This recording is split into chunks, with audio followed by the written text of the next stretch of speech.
Welcome to RM biology guys. দেখো তোমরা তোমাদের সামনে একটা ওয়েবসাইট দেখতে পাচ্ছ wbcap.in। এই ওয়েবসাইটের মাধ্যমেই তোমাদের কিন্তু মেরিট লিস্ট প্রকাশিত হবে। যে ইউজি কোর্সের ভর্তি প্রক্রিয়া, যে মেরিট লিস্ট অর্থাৎ তোমরা যে রেজিস্ট্রেশন করেছিলে এবং কলেজ চুজ করেছিলে, আজকে তার কিন্তু রেজাল্ট দেওয়ার দিন।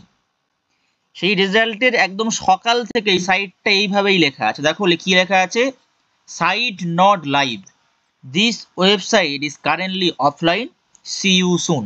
অর্থাৎ যারা চিন্তা করছো যে আমার রেজাল্টটাকে আমি পাচ্ছি না, বা অনেক চ্যানেলে তোমরা দেখছো মেরিট লিস্ট প্রকাশিত হয়ে গেছে, একটা লিস্ট দেখানো হচ্ছে, তো সেগুলোতে বলবো সেগুলো যে ইনফরমেশন বুলেটিন দেয়া হয়েছিল, সেগুলো ইনফরমেশন বুলেটিন থেকে তারা কাট করে সেই ভিডিওগুলো দিচ্ছে। তার মানে এই নয় যে তুমি একমাত্র সাইট খুলতে পারছো না, সাইট কেউই খুলতে পারছে না।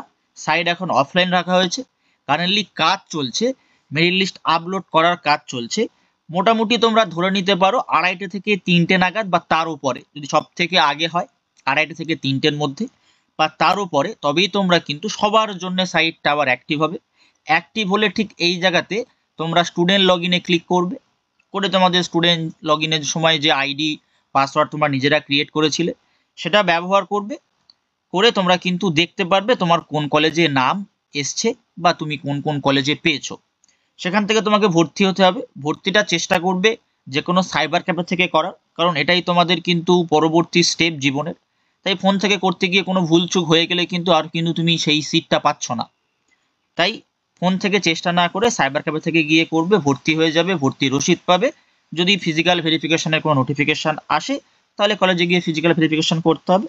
আপাতত তথ্য এটাই যে এখনো পর্যন্ত মেরিট লিস্ট প্রকাশিত হয়নি, কারণ সাইটটাই বন্ধ হয়ে আছে, তোমরা নিজেরাই দেখতে পাচ্ছ।